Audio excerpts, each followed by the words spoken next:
Oh yeah, I gotta adjust these things.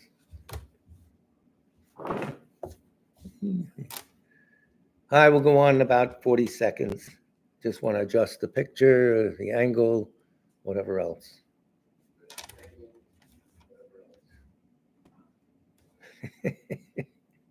Somebody's repeating what I said. Terrible.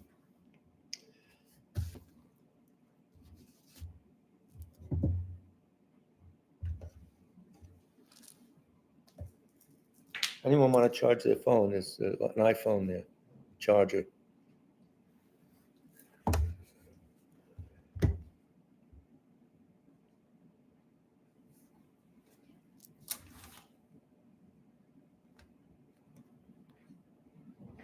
I don't see the chat, Darren. Good evening. It's 7 o'clock here in the downtown New York City, Lower East Side. This is Kunchab Tarduling, the Tibet Center, Buddhist Meditation and Study Center, located in New York City and northern New Jersey, under the auspices, the direction of Chabje Ling Rinpoche and the co-direction of Rato Kensa Thupten Lunda, also known as Venerable Geshe Nikki Vreeland. This is our twice weekly presentation of the Buddha Dharma. Basically, tonight will be based on the Lamrim, a little bit of exact Lamrim, but some more breadth and explanation in the teachings to take a break from the very tight insight section of the Lamrim we've been on. I think people have gotten a little tired, so we'll refresh things. Any problems with the picture or the sound, let me know. Let Darren Smith know by text. Good evening, Leslie. Oh, good. I'm getting text. I'm getting the chat now. Okay. All our prayers are on the Tibet Center website, whatever we recite, in the FAQ section. FAQ, scroll down to prayers. If there's anyone for whom you wish us to pray for who has passed away in the recent past, put their names in the chat box so everyone will see them when we say the Sutra of the Recollection of the Noble Three Jewels. So we'll start. Prayer for the spread of the teachings throughout the length and breadth of the West. By the force of the blessings of the non-fallacious three precious gems, and of the truth of our pure selfless wishes, may the precious Buddhist teaching flourish and spread to the expanse of all areas throughout the length and breadth of the West. For all the people living there, together with their near ones, who have engaged in the teachings and have faith and respect for them, may all conditions adverse to their practice of the pure Dharma be dispelled, and an excellent collection of favorable conditions increase like the waxing moon. And especially for those who work on methods to accomplish the flourishing and spreading of the victorious one's teachings, which are the source of benefit and happiness, may they never be oppressed by masses of interference and adverse conditions, and may this spontaneously happen just as we have hoped and wished. The Heart Sutra. Thus have I heard once. The Blessed One was dwelling in the royal domain of the Vulture Peak Mountain, together with a big gathering of great monks and great bodhisattvas. At that time, the Blessed One entered the samadhi which examines the dharmas called profound illumination. And at the same time, noble Avalokiteshvara, the bodhisattva, Mahasattva, looking at the profound practice of transcendent knowledge, saw the five skandhas and their natural emptiness. Then, through the inspiration of the Buddha, Venerable Shariputra said to Avalokiteshvara, how should those noble ones learn who wish to follow the profound practice of transcendent knowledge? And Avalokiteshvara answered, Venerable Shariputra, whoever wishes to follow the profound practice of transcendent knowledge should look at it like this, seeing the five skandhas and their natural emptiness. Form is empty. Emptiness itself is form. Emptiness is not separate from form. Form is not separate from emptiness. In the same way, feeling, discriminating awareness, compositional factors, and consciousness are empty. Thus, all the dharmas are empty and have no characteristics. They are unborn and unceasing. They are not impure or pure. They neither decrease nor increase. Therefore, since there is emptiness, there is no form, no feeling, no discriminating awareness, no compositional factors, no consciousness, no eye, no ear, no nose, no tongue, no body, no mind, no appearance, no sound, no smell, no taste, no sensation, no objects of mind, no quality of sight, no quality of hearing, no quality of smelling, no quality of tasting, no quality of sensing, no quality of thought, no quality of mind consciousness. There are no nidanas from ignorance to old age and death, nor their wearing out. There is no suffering, no cause of suffering, no ending of suffering, and no path, no wisdom, no attainment, no non-attainment. Therefore, since there is no attainment, the bodhisattvas abide by means of transcendent knowledge. And since there is no obscurity of mind, they have no fear. They transcend falsity and pass beyond the bounds of sorrow. All the Buddhas who dwell in the past, present, and future, by means of transcendent knowledge, fully and clearly awaken to unsurpassed, true, complete enlightenment. Therefore, the mantra of transcendent knowledge, the mantra of deep insight, the unsurpassed mantra, the unequaled mantra, the mantra which calms all suffering should be known as truth, for there is no deception. In transcendent knowledge, the mantras proclaim Tayat Om Gate Gate Para Sam Gate Bodhisoha. O Shariputra, this is how a bodhisattva mahasattva should learn profound transcendent knowledge. Then the Blessed One arose from that samadhi and praised the bodhisattva mahasattva Avalokiteshvara, saying, Good, good, O son of noble family. Profound, transcendent knowledge should be practiced just as you have taught, and the Tathagatas will rejoice. When the Blessed One had said this, Shariputra and Avalokiteshvara, that whole gathering and the world with its gods, humans, Asuras, and Gandharvas, their hearts full of joy, praised the words of the Blessed One. A refuge and bodhisattva vow, which you, of course, recite 3 times. And on the 3rd recitation, you really think to yourself, I really got the vow. So, with the wish to free all beings, I shall always go for refuge to the Buddha, Dharma, and Sangha until I reach full enlightenment. Inspired by wisdom and compassion, today in the Buddha's presence, I generate the mind intent on full awakening for the benefit of all sentient beings. As long as space endures, as long as sentient beings remain, until then may I too remain to dispel the miseries of the world. With the wish to free all beings, I shall always go for refuge to the Buddha, Dharma, and Sangha until I reach full enlightenment. Inspired by wisdom and compassion, today in the Buddha's presence, I generate the mind intent on full awakening for the benefit of all sentient beings. As long as space endures, as long as sentient beings remain, until then may I too remain to dispel the miseries of the world. With the wish to free all beings, I shall always go for refuge to the Buddha, Dharma, and Sangha until I reach full enlightenment. Inspired by wisdom and compassion, today in the Buddha's presence, I generate the mind intent on full awakening for the benefit of all sentient beings. As long as space endures, as long as sentient beings remain, until then may I too remain to dispel the miseries of the world.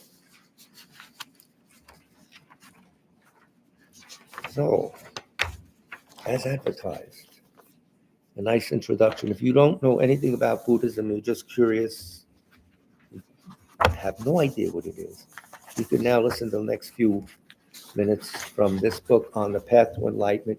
It's direct advice from the guy who put the book together. It's an anthology, Matthew Ricard. Matthew Ricard, as Astrid corrects my pronunciation. Wonderful man, bioscientist, graduate of Pasteur Institute, became a monk, lives in solitude in Sikkim now, or anyway, an Nyingma monk. Very devout, very intelligent. So this is from the book On the Path to Enlightenment. If you want, this book is very useful because it's an anthology from all the sects of Tibetan Buddhism with short, little inspirational poems, advice, nothing more than a page and a half. Good to pick up when you're in a bad mood. It'll break your bad mood. Guaranteed, or your money back. Anyway, so what is Buddhism? You don't know it. So just relax, nothing hard to think about here, just pleasant words that will make you better. Buddhism is essentially a way of knowledge that leads to liberation from suffering, all kinds of suffering, permanent, understanding that. The awakening in which it culminates is both a wisdom based on an accurate understanding of reality and a freedom from the disturbing emotions and obscurations caused by ignorance. The practice of Buddhism does not require us to give up what is good in our life, but to abandon the causes of suffering to which we are often attached to the point of addiction, things that cause us. So you're not, basically, his message is you're not here in this life to suffer. It's not right to suffer.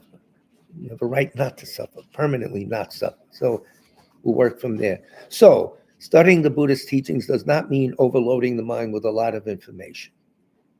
We just need to master the specific knowledge that will enable us to get free of samsara, which is the cycle of lives conditioned by ignorance and pain.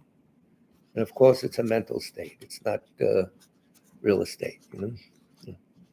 The Buddhist path is structured so that it takes into account the gradual inner nature of inner transformation, the gradual nature of inner transformation.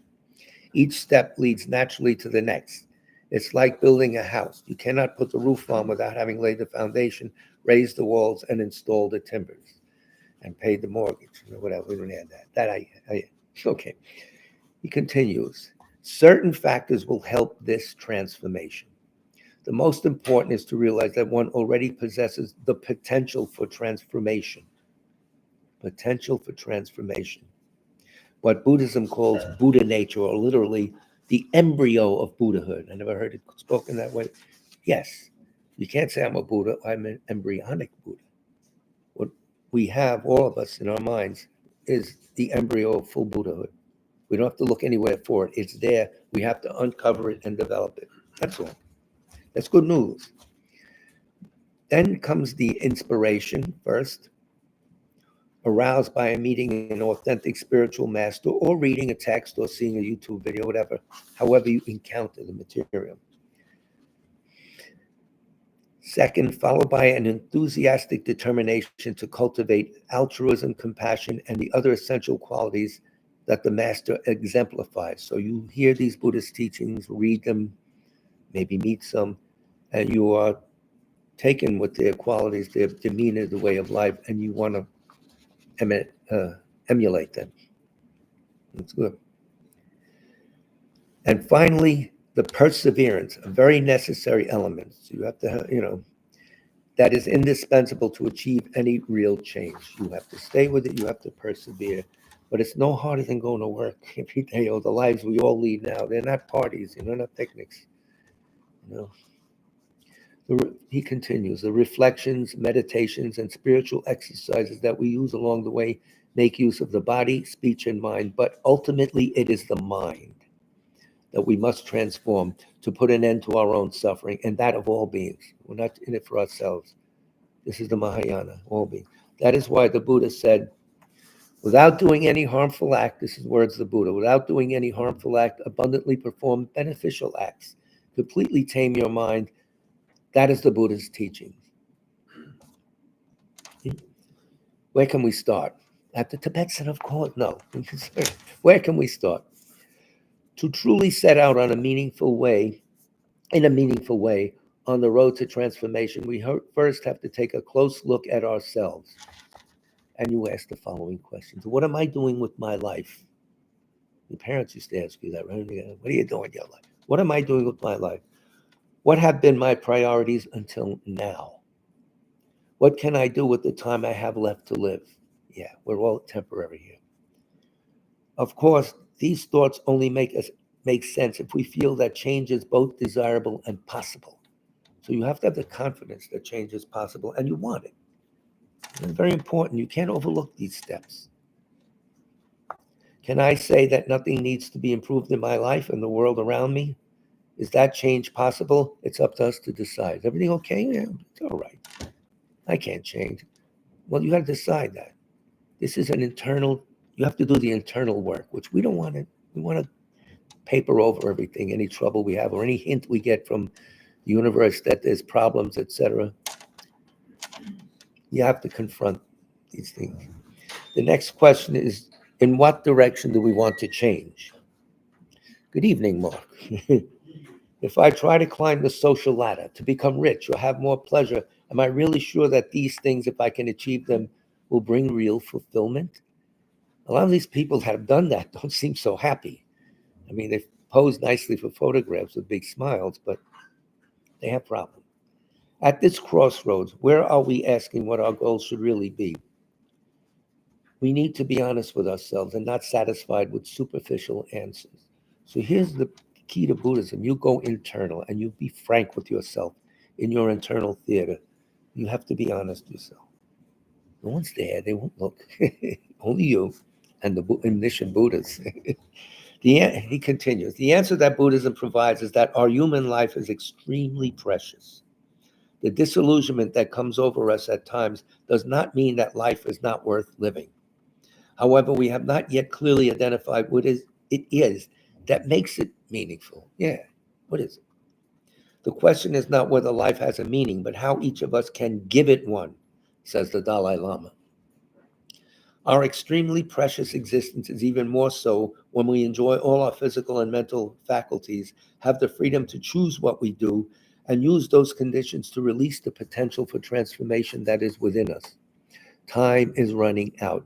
Accidents, sickness, and inevitably death can occur without warning. Hence, there is an emphasis on diligence. So we're lucky. We have a precious human life. We can reason, etc., and so forth. And we're not in a war zone. We're not extremely poor that we can't even have enough to eat and we can't think properly because of that. We're very lucky. So why waste it? And other beings are waiting for us to relieve their sufferings. We've heard the Buddha Dharma. So this anthology reflects, and he's talking about the book now, reflects the different stages of the spiritual journey along according to the Tibetan Buddhist tradition, which is founded on the original Buddhism of India. Yes, it's not uniquely Tibetan, it came from India, which they emphasize on and on. First come 4 topics for contemplation that transform our worldview and turn our mind towards spiritual practice. These are 4 topics you would think about to start to change yourself. Examine them, see if you like them. Don't do because we said you should do it and all the other Buddhas did it. No, you rely on your own judgment. The first of these reflections concerns the extraordinary potential of human existence. The second invites us to observe the transient nature of everything in general and life in particular, so as to encourage us to make the best use of the limited time available. The third is the law of the cause and effect of actions. If we want to end suffering and achieve enlightenment, as with any other goal, we need to go about it in the right way. It is possible, it is doable, we have to go about it in the right way. There are things to be done and others to be avoided, because each of our actions inevitably affects both ourselves and the outside world. We are not alone, we are not in a bubble. Everything is, I hate to be dreamy about the hippies, but everything's connected. It's a closed system. This reflection helps us to understand the consequences of our behavior and the conclusions we can draw from that understanding. The fourth contemplation concerns the defects of samsara, which means conditioned existence characterized by ignorance and suffering. Conditioned existence characterized by ignorance and suffering, a good definition of samsara.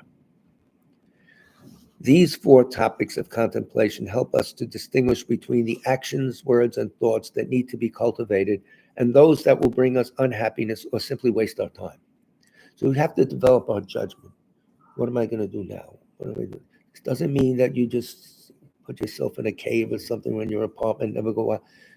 Enjoy yourself, relax, but put it in perspective. You can't jump into extreme practice right away. You'll go nuts. At least that's what I've seen. So I didn't do extreme practice. I should do more, but you can't go crazy at first. Reason has to prevail. The teaching of the great Buddhist masters are not random recipes.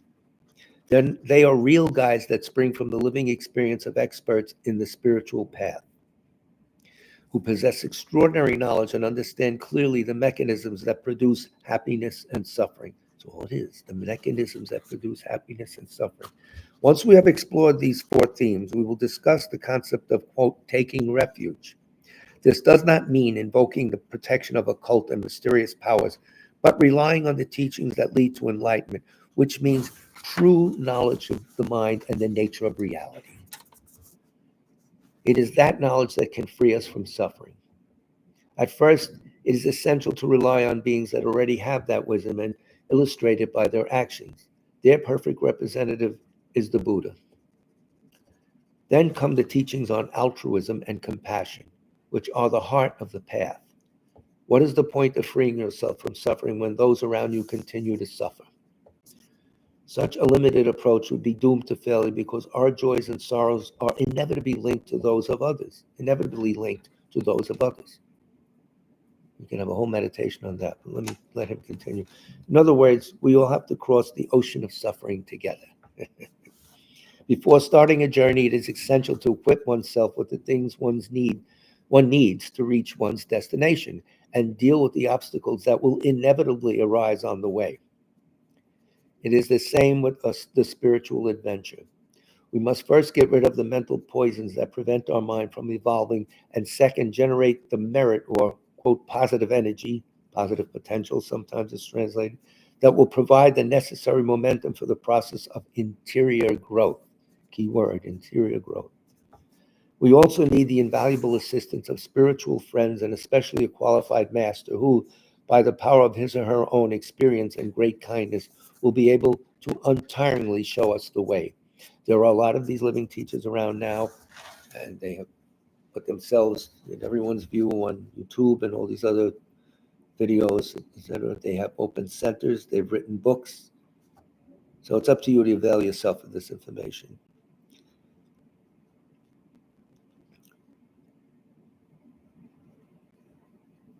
The best gift that a spiritual teacher can give us is to show us the nature of our own mind so that we can recognize it. I know my mind is. No. The real nature of your mind. It's a big point. Generally, what is called mind or, quote, consciousness seems to be a mass of thoughts related to perceptions, emotions, memories, and imagination, one after the other, like people walking by in Times Square. No, ridiculous. A lot. Is that the mind? No, it's more than that. But behind that curtain of thoughts, like the way he puts it, can we discern the fundamental component of the mind? Can you? Can we see the pure awareness of the present moment that underlies all mental activity? Again, this is a very heavy theme right here. Underneath all these thoughts, there's a pure awareness that goes all the way to the depths of mind that stretches across time and everything. Big deal. Pay attention to that because it comes up in all the teachings of all the sects. What the great meditators that we quote in this anthology have to say will help us to recognize the essential nature of mind and master the thoughts and emotions that until now have endlessly followed one after the other and kept us in a state of confusion. Then we will see, as explained by the sages of the past and of the present too, some of them are still around, how it is essential to allot periods of time in which we carefully concentrate on the process of inner transformation. We will see what practices are involved, either for the hermit who withdraws temporarily from the world or for the practitioner who pursues his or her spiritual journey in the context of everyday life. You got to go to work, you got this, there's practices to do within that. We will see how both must learn to perceive the world more clearly and develop ever-expanding love and compassion for all beings. We will see what kind of view, meditation, and action they practice to accomplish their goal for themselves and for others. So you dip into all this, watch them, commit now to see what good or bad, use your judgment and develop your judgment. Then make your decision. Finally, we will include advice for avoiding the traps such as laziness, pride, and uncontrolled passions that the demon of ego is sure to lay in our path. No more has to be said on that. Often, out of humility, this advice is presented in the form of reprimands addressed to the author himself. They self-criticize. In other words, that's what he's saying. They provide valuable tools to enable us to progress without hindrance.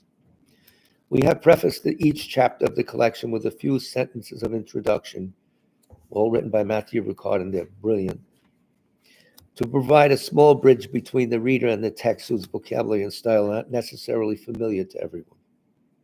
May these few treasures we have inherited from the Tibetan Buddhist sages, the dedication now, of the past, allow us to make the best use of our own wealth, the extraordinary potential of human existence.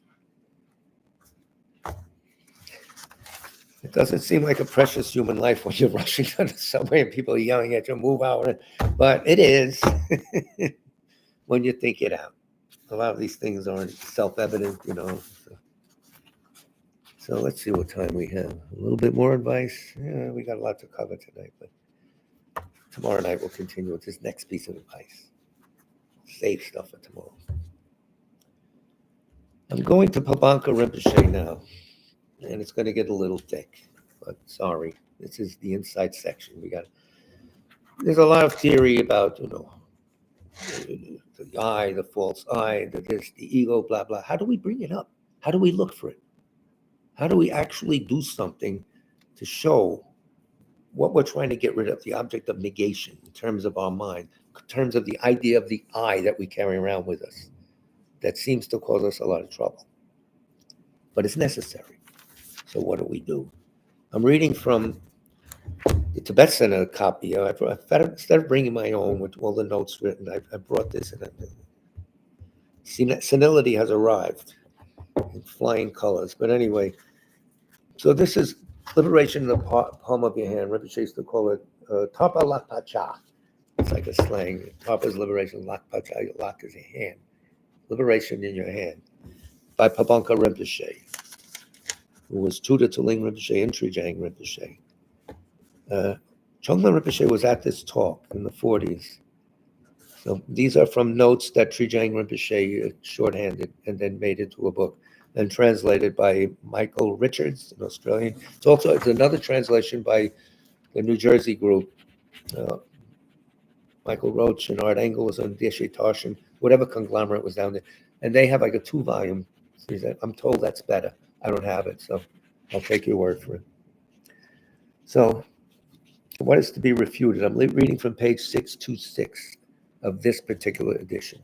I think it paginates the same way as the hardcover that I have.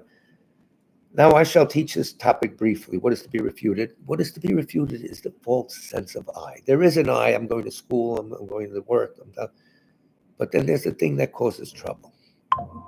So we have to learn how to fish that out because everything is blended in. So now I shall teach this topic briefly. Good. I'm glad it's brief.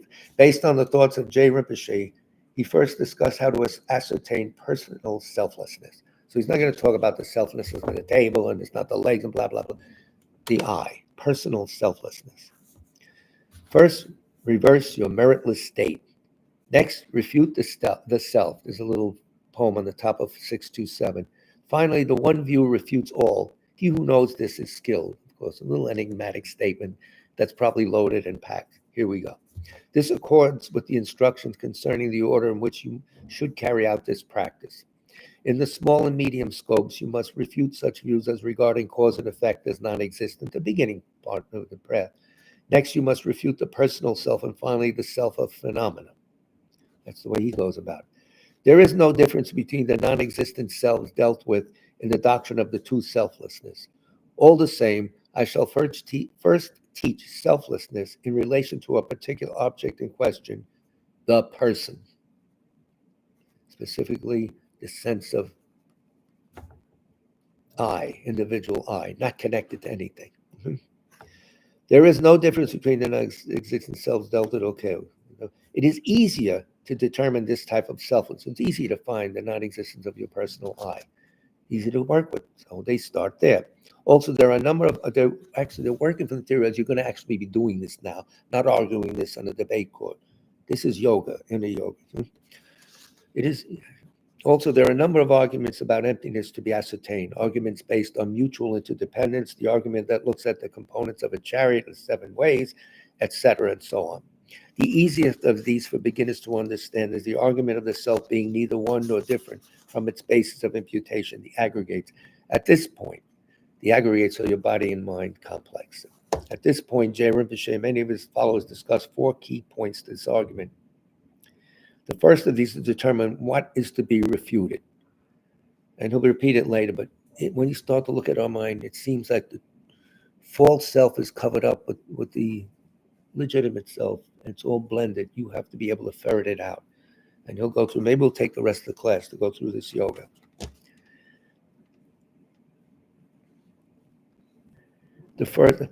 When you do not touch the imputed thing, you will not grasp its absence. So you have to know what the hell you're getting rid of, put it bluntly. In other words, Pabanka rolls on, if you cannot identify what the self is, a thing to be refuted that does not exist, it's not even there, but you think it is, and that's causing the trouble, you will not recognize the negation of having no further implications that remains after the process of refutation. Some analogies. You cannot shoot an arrow if you cannot see the target. And you will not catch a thief if you can't identify him or her these days. You must identify the self to be refuted. And it isn't easy. This truth that does not truly exist, not there at all. The nature of that is not established by its nature. That's what it said. The nature that is not established by its nature. The independent entity denied and lack of independent existence is described in Chandrakirti's commentary to the 400 verses. The thing known as the self, this is Chandrakirti talking to you now. The thing known as the self is the entity or nature that is not the outcome of any other functional phenomena. Selflessness is its non-existence. In other words, we're getting rid of something that's not there. Figure that out. Well, we think it's there, so we have to get rid of our false projections. So that's how they go about it. We're on 628 now, top of it. Thus, the self is supposed to be something distinct in itself, for it is not the outcome of other conditions. It is also said to be self-sufficient as an entity, for it's independent of anything else. It is independent of anything else, and it's not the outcome of anything else. There's nothing in the world that's that way. Everything's dependent. So right away, if you're sharp, you can see, He continues, you could use those words in debate, and they would serve to silence your opponent. This is very good. It's a nice, snotty paragraph.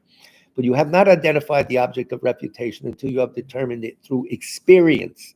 For example, you will not identify a thief if you just go by descriptions such as the thief is a man or he's wearing white.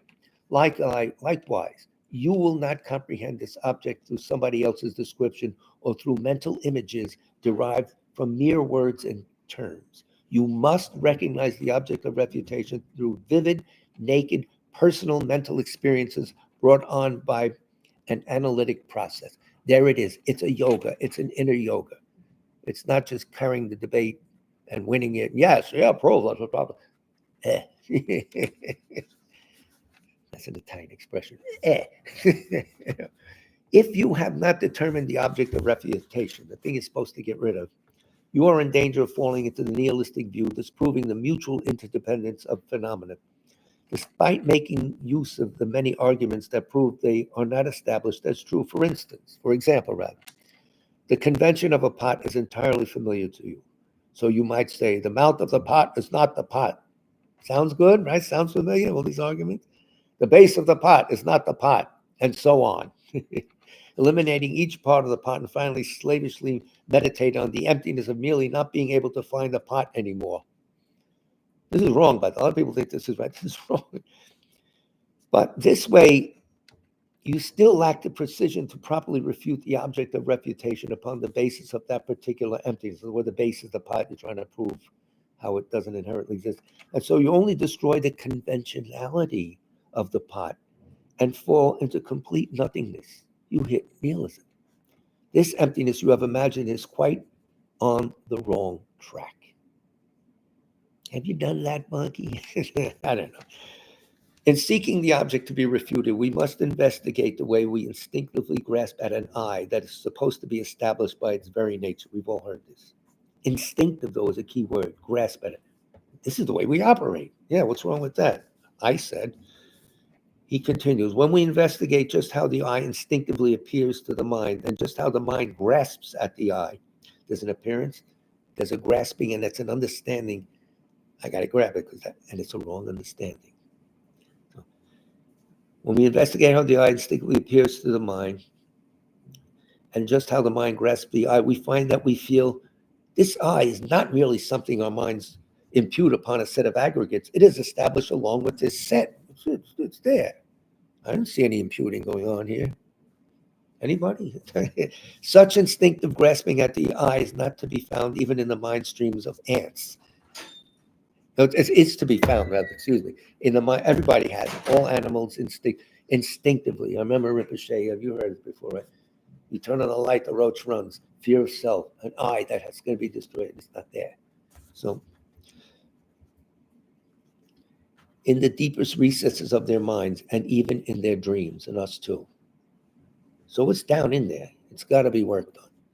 In general, there are three ways of grasping intellectually at the eye based upon the person. They are the sort of grasping carried out by people who have developed a view concerning emptiness in their mind streams. They merely impute the eye conceptually upon the basis of imputation. There are also people who hold the doctrine that things do not truly exist, and they have the same form of grasping at the eye. Second, and this is a little complicated, but we'll run it through. The way ordinary people whose mind streams have not been influenced by tenets grasp at the eye, this manner of grasping at the eye is found in people who couldn't care less whether or not the eye can be established by its nature. Everybody.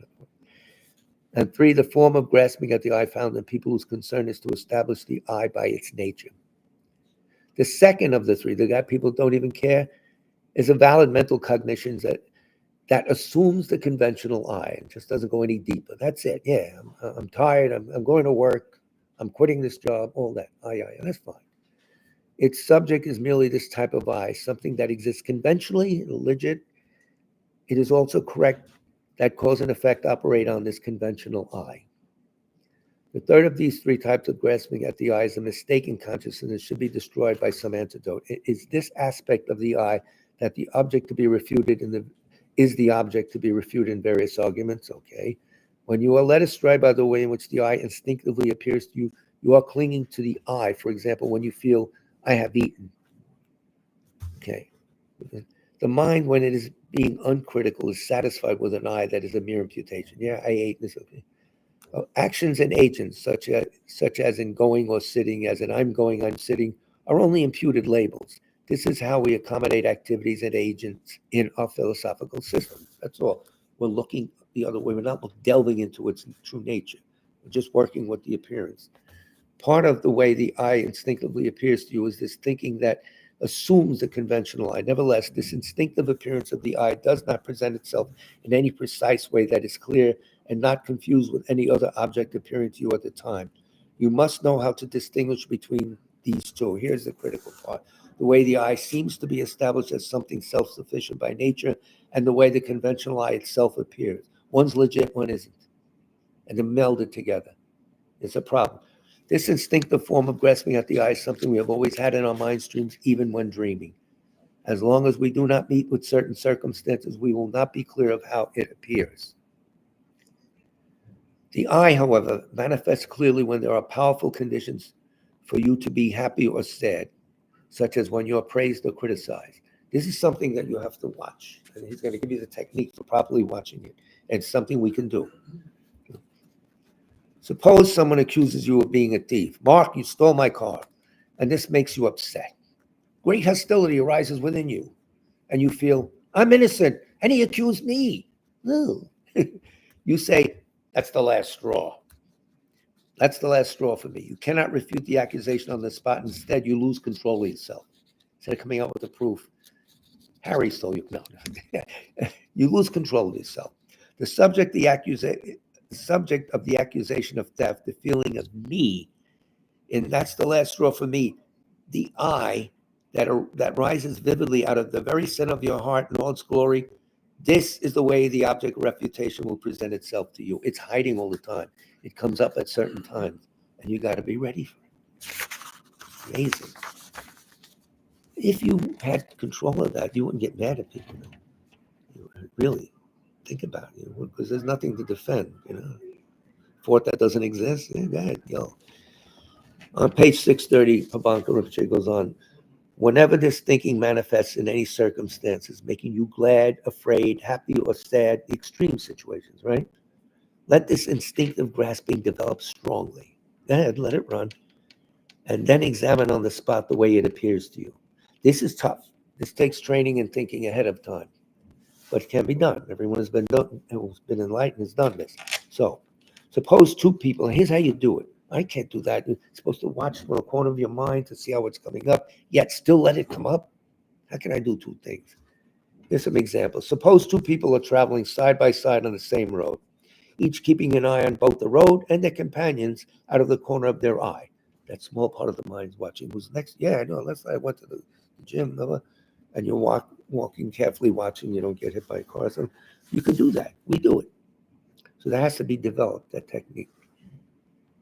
This illustrates the following. While your mind continues to act instinctively, and while you let the object to be refuted present itself to you, you must examine the instinctive mode of appearance of this object with a minute part of your mind, a corner, a spy in the mind, whatever you want to call it. If this mind examining the mode of experience of the eye is too strong, part of your grip on the eye will be destroyed, and it will become void or unclear. Thus, it is vital to examine the eye skillfully. This is hard to do. So you letting this at the same time, look at this, look what's going on, look at this going on. Other experiences, some people, when they're like watching their breath or something, underneath that are aware of the basic awareness of being able to watch the breath. That's something like this. But here, he's very good the way he presents this. It's a skill you got to develop. You're not going to read, so now I know, and that's it, it's over. No, it takes practice. So, and you use the regular events of life as practice. No. In this process, while you are looking into exactly how the I appears, the one we want to get rid of, to your instinctive grasping at itself, the I may present itself in various ways. Sometimes the I may seem like something imputed on the body, sometimes on the mind. This is not the genuine way the quote I presents itself to the instinctive grasping of the I. The body and mind, which are the basis of imputation, as well as the person, the imputed phenomena, all merge into one undifferentiated set. That's the problem. A big goulash, a big jambon, right? A mix of everything. So we got to do some quick ferreting out. The self-evident I plainly appears to not be just some name imputed on this set. No, it appears instead to be something established as being self-sufficient, so much so that you scream and jump and down when it's being attacked. If the I seems to be like this, you have rightly perceived the way the object to be refuted appears to you. Once recognized, it's easy to refute. Why? Because you already studied this and know why it can't possibly be this or possibly that. So logically, you're on solid ground, and here it is coming up. That's what they're talking about. Of course, they go away if you do this repeatedly, but life gives you plenty of opportunities for you to practice this technique. This key point is a subtle one. Sometimes the mistake is in taking it too far, and at other times in not taking it far enough. So you must practice it. If you do not identify, the object of refutation will always present itself to you. When you try to identify, it stays hidden among the set of mind and body, and you will not find it. If you were, for example, to go out to the edge of a high cliff, very dangerous, right? In your fear, you might think, I might fall. You don't think my body might fall, or my mind might fall. I might fall. Joins everything together. The body and mind are inseparable, like a mixture of milk and water. The self-evident I, which is the thing that might fall over the cliff, will arise on top of the mind and body. That is it. There it is. So go stand on the edge of a cliff. No. Likewise, he continues, when you go for a gallop on a horse, which we all frequently do around here, right? When's the last time you rode on a horse? Last night? Yeah. When you go these are examples from the old Tibet. Now, when you go for a drive in your car, you go for a gallop on a horse. You do not mean the horse's mind or body when you say horse. Horse is not merely a name imputed on a set of both of them. You apprehend the horse to be the self-evident thing covered by the term horse. Yeah, that's it, it's the horse. When you speak of Sera or Drepung, another example from the past, you are not distinguishing between the external buildings, such as the main temples of the monks that are in monks, etc., that are inside them. The basis of imputation is the collection of physical environments of those monasteries, together with their contents being the monks or books, I guess. Over this collection will arise a self-evident thing equal in size and extent to Sera and Drepung. It is it. Again, you covered everything, you made a thing out of it, and you're reacting to that. That's where you have to look. When you talk of a scholar, the basis of imputation is merely the set of his mind and body, but something self-evident, quite independent of anything else, presents itself to you. In short, as Kesang Jamyang Monlam says, any and every phenomenon is said to be this or that, equal in size and extent to the basis of imputation, presents itself. This is the ultimate object of refutation by logic. It has been described as the thing to which you direct your grasping at true existence, or as the object of negation that is supposed to be established as true when one does not recognize that it only appears to be true or inherent. We do that with everything. We're doing it now probably. I know I am. When you recognize only part of the object of refutation and slavishly make use of the many different arguments put forth in the Madhyamaka classics, your analysis will only be through the medium of mental images gained secondhand. Very important. Of, quote, being established as true, or, quote, self-sufficient. Everything will be mere words. You will make no inroads in your grasping at true existence at all. If you do not allow the object of refutation to present itself to you of its own accord, instead merely refabricate the thought of I for your fresh object of refutation to be used in analysis, you will arrive only at some theoretical form of the view. So he's cautioning against, of course they say you must study, you must do this, but now it's time to look at reality as it's happening moment by moment and operate on that basis. See where you're going wrong, and we are. They're just telling you everything is this and everything is that we see as a joke is wrong. So how is that happening, since it's happening all the time? That's what he's saying here. He's not saying you never study or anything, but now go to the level where all your study is supposed to be put to use. To sum up, Venerable Losang Chichi Jalsen said, while riding his horse, the way things now present themselves to us ordinary beings is nothing but the way the object to be refuted through logic would appear to us. All consciousnesses within the mind streams of ordinary beings have been affected by ignorance. Because of this, any object that appears to us seems to be true or exists as it appears. It's the word, the meaning of true in this context. So, why do we have to bother with all this? Because this is what causes suffering. This is what causes us to misjudge reality or do certain things that are kicked back and cause us suffering lives in the future. And this is what causes everyone else whom we love and or don't like, causes them suffering. How are we going to free these people unless we have this knowledge and the ability to impart it? So you're joining the Mahayana club, boys and girls. No, it's serious. You have to look into this. Kind of heavy, right? Well, that is at the moment all phenomena, any things that appear to us. This is Pabanka talking now. The self, the aggregates, Mount Meru has been discarded, houses, whatever, fire hydrants, anything, cars, present themselves to us ordinary people in such a way that their appearance is a mixture of an appearance of relative truth and true existence. Be careful, relative truth and true existence. So we have no way of dividing these things as those that appear to exist truly and those do not appear to exist truly. Everything appears to exist truly. That's the problem. Everything looks like inherently existent, not connected to anything else. And me too, and I can do what I want. No. And so the way everything impresses itself on the mind appears to us without exception, mixed with the object to be refuted. Again, he's saying this thing is buried in there, and you have to wait for certain times for it to come up. Extreme emotional stress, of course. Thus, the way things appear to us is the way the object of refutation appears, or if you like, the way things established as true would appear, because there's no such thing as true existence. But it would appear should it exist. Leave it at that, because it is futile to seek the object of refutation elsewhere. Chankya Rope Dorje said, he's a great one. This is page 622, a poem. Now, a few of us with clearer minds cling to slogans such as self-contained and established as true, yet leave the self-evident appearances alone, what's right in front of our noses. They seem to seek a thing to be refuted with horns on its head.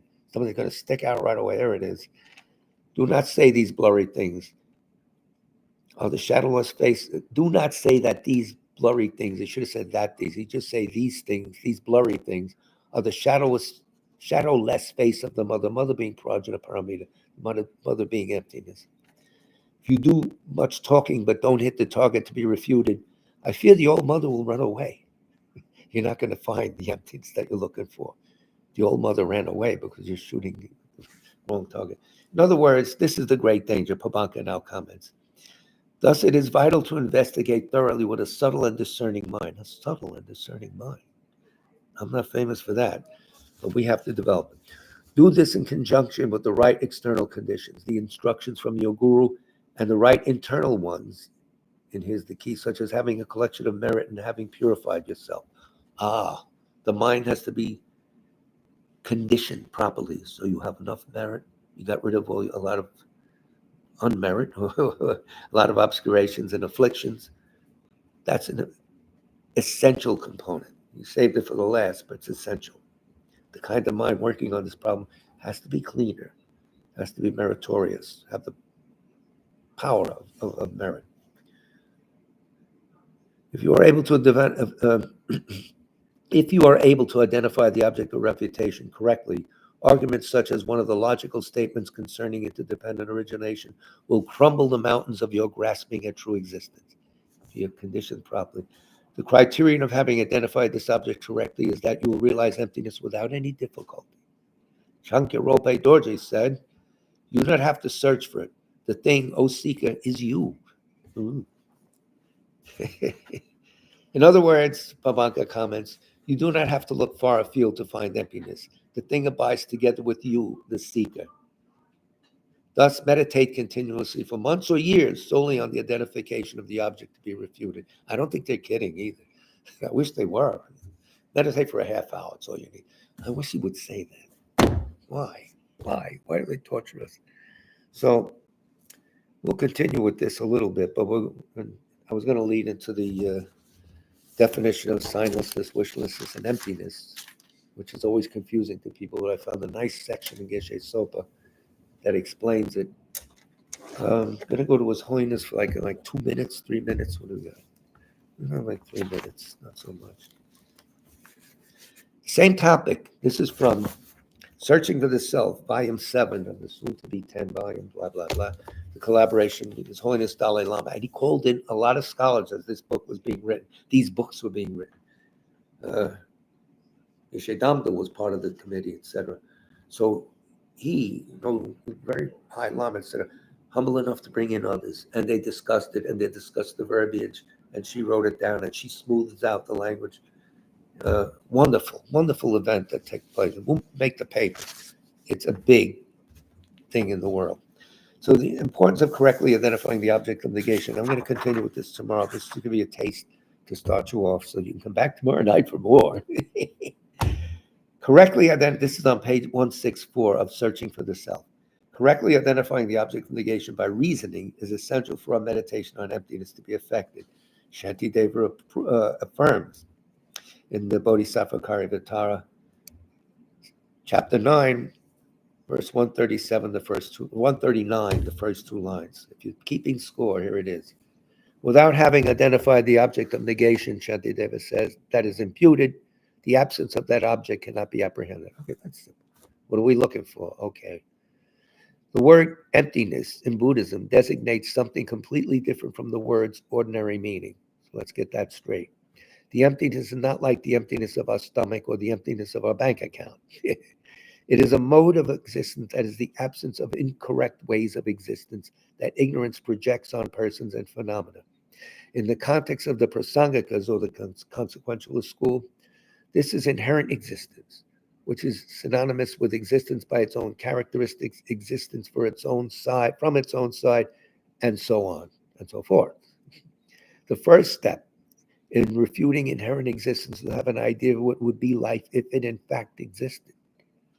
doesn't exist, but what would it be like? This process is called identifying the object of negation. For example, to expel a thief from your house, you must first know what he or she looks like. Okay. Um, Even great masters such as Tsongkhapa initially had difficulty in identifying the object of negation. His early writing, such as the Golden Rosary, like Trang, showed that, like many of the early Tibetan Buddhists, he believed that since nothing can be found when analyzed with reasoning, nothing exists conventionally. He denied conventional reality. Damn, he thought that sages assert dependent arising in conventionalities only when talking to each other. That is, discussion of conventionalities is done for the sake of us, not because oneself asserts their existence. That's a stretch. But we'll leave it there because it's a nice bunch of paragraphs coming up. But tomorrow night, if you can't make it to the parsonage in South Darn, I don't blame you. It's on, and then it's archived. So you can't listen at when it's on at 7, like all of our stuff, we archive. So we will be praying for, boys and girls, ladies and gentlemen. Leslie So would like to request the 3 jewels for Maria Rios. Please recite 3 jewels for Deb's aunt, Audrey Linville. Linville or Littleville? What is it, Darren? Linville. And Maria Rios. Okay. And anyone else who might have forgotten to call in or whatever. All the people suffering in the war zones that abound. Sutra of the recollection of the noble 3 jewels. I prostrate to the omniscient one. Thus the Buddha, Bhagavad Tathagata, Arahat, Samyak Sang Buddha, the learned and virtuous one, the Sugata, the knower of the world, the charioteer of tamer of beings, the unsurpassable one, the teacher of devas and humans is the Buddha Bhagavat. The Tathagata is in accord with all merit. He does not waste the roots of virtue. He's completely ornamented with all patience. He's the basis of the treasures of merit. He is adorned with the minor marks. He blossoms with the flowers of the major marks. His activity is timely and appropriate. Seeing him, he is without disharmony. He brings true joy to those who long with faith. His knowledge cannot be overpowered. His strengths cannot be challenged. He is the teacher of all sentient beings. He is the father of bodhisattvas. He is the king of noble ones. He is the guide of those who journey to the city of nirvana. He possesses immeasurable wisdom. He possesses inconceivable confidence. His speech is completely pure. His melody is pleasing. One never has enough of seeing him. His form is incomparable. He's not stained by the realm of desire. He's not stained by the realm of form. He's not affected by the formless realm.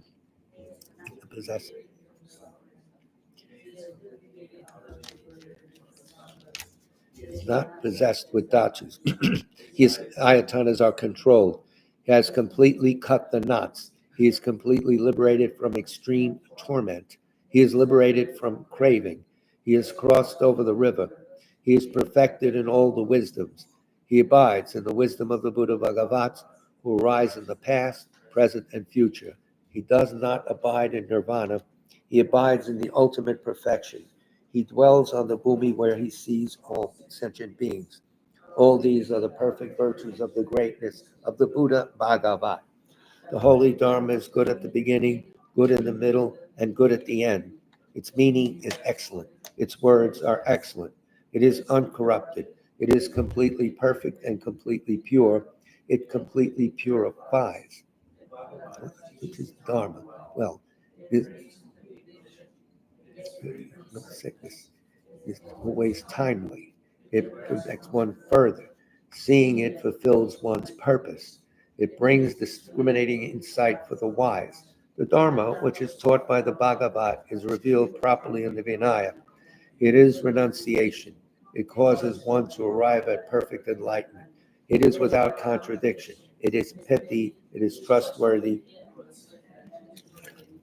As for the Sangha, the great Yana, they enter completely, they enter insightfully, they enter straightforwardly, they enter harmoniously. They are worthy of veneration with joined palms. They are worthy of receiving prostration. They are a field of glorious merit. They are completely capable of receiving all gifts. They are an object of generosity. They are a great object of complete generosity. The protector who possesses great kindness, the omniscient teacher, the basis of oceans of merit and virtue.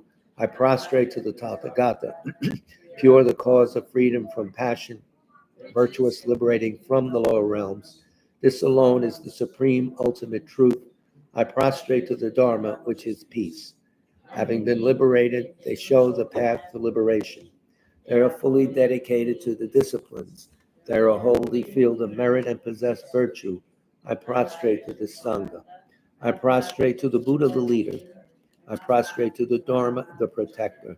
I prostrate to the Sangha, the community. I prostrate respectfully and always to these three. The Buddha's virtues are inconceivable. The Dharma's virtues are inconceivable. The Sangha's virtues are inconceivable. Having faith in these inconceivables, therefore the fruitions are inconceivable. May they be born in a completely pure realm. So thank you very much for your patient listening. The next class will be tomorrow night at 7 o'clock from the parsonage in South Orange. There is no tarot this weekend.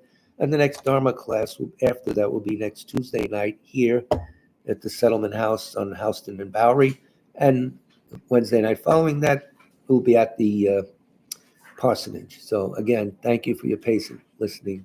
Big love to all of you. You're going to need it.